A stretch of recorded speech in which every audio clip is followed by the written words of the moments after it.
Hi friends, present prime వీడియోలో అలాగే కొన్ని ఫ్రీ వెబ్సైట్స్లో తెలుగు ఆడియోలో స్ట్రీమ్ అవుతున్న టాడాట్ మూవీ ఎలా ఉందో తెలుసుకునే ముందు ఛానల్ ఎవరైనా ఫస్ట్ టైం విజిట్ చేసి సబ్స్క్రైబ్ చేసుకోండి. వీడియో నచ్చితే లైక్ వచ్చేయండి. ఇది ఒక హర్రర్ సూపర్ న్యాచురల్ జోనర్లో వచ్చిన మూవీ అనమాట. ఈ మూవీ నేను చూడడానికి హర్రర్ కాన్సెప్ట్ అయితే సెకండ్ రీజన్ వచ్చి యాక్ట్రెస్ మన తెలుగు అమ్మాయి హాలీవుడ్ లో యాక్ట్ చేయను నేను ఈ మూవీ చూసాను అనమాట. తన పేరు వచ్చి సవంతిక వందనన్. స్టోరీలోకి వెళ్తేనేమొచ్చి ఒక గ్రూప్ ఆఫ్ ఫ్రెండ్స్ కలిసి ఏలియస్ అనే ఒక ఫ్రెండ్ బర్త్డే కారణంగా ఒక మ్యాన్షన్ హౌస్ రెంట్ తీసుకుంటారు. ఆ మ్యాన్షన్ హౌస్ లో ఒక సస్పీసియస్ రూమ్ అయితే ఉంటుంది. ఆ రూమ్ లో ఒక బాక్స్ ఉంటుంది. ఆ బాక్స్ లో టారెట్ కార్డ్స్ ఉంటాయి, అంటే రమ్మీ కార్డ్స్ లాంటివి అనమాట.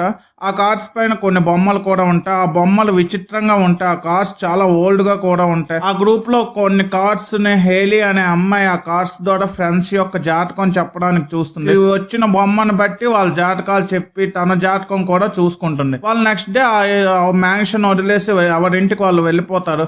తర్వాత నుండి కొన్ని ఇన్సిడెంట్స్ జరుగుతాయి. ఏంటి ఆ ఇన్సిడెంట్స్, ఆ కార్డ్స్ ఏంటి, హేలీ చెప్పిన జాతకం ఏంటి, ఆ జాతకం నిజమైందా లేదా అనేది రిమైనింగ్ స్టోరీ. హర్రర్ సీన్స్ ఉన్నా అవి మనకు భయపెట్టే విధంగా ఉండవు. స్టోరీ ప్లాట్ బాగున్న, ఎగ్జిక్యూషన్ సరిగ్గా లేదు. మూవీ స్టార్టింగ్ ఇంట్రెస్టింగ్ గా ఉన్న తర్వాత మూవీ స్లో అయిపోతుంది. స్టోరీ హర్రర్ కాన్సెప్ట్ తో స్టార్ట్ అయ్యి రొటీన్ మూవీస్ లాగా ఎంటర్టైనర్ గా మారిపోతూ ఉంటుంది. మూవీలో కొన్ని సీన్స్ బాగున్నా లాగ్ చేస్తున్నారు అనే ఫీలింగ్. క్లైమాక్స్ లో వచ్చే సీన్స్ అయితే చాలా బాగుంటాయి. ఈ మూవీలో చాలా క్యారెక్టర్స్ ఉండడం వల్ల మూవీ కన్ఫ్యూజింగ్ ఉంటుంది. కార్డ్స్ లో ఉన్న క్యారెక్టర్స్ వచ్చి వాళ్ళని చంపుతూ ఉంటే ఎవరు ఎందుకు చంపుతున్నారో అనేదే స్టోరీ ప్లాట్ అనమాట. క్యారెక్టర్ డిజైన్ కానీ స్టోరీని ఎంగేజింగ్ గా చూపించడం కానీ సరిగ్గా డిజైన్ చేసుకోలేదు. కొన్ని సీన్స్ అయ్యే ఇచ్చే విధంగా ఉన్నా ఎందుకో తెలియదు కానీ అక్కడ ఎడిట్ చేసి నెక్స్ట్ సీన్ కి వెళ్ళిపోతూ ఉంటారు. చాలా సీన్స్ ప్రాపర్ ఫినిషింగ్ ఉండదు. ఓవరాల్ గా మూవీలో కొన్ని సీన్స్ బాగున్న మూవీకి నేను కనెక్ట్ కాలేకపోయాను. కామెడీ కూడా ట్రై చేశారు కానీ అది అంతగా వర్కౌట్ కాలేదు.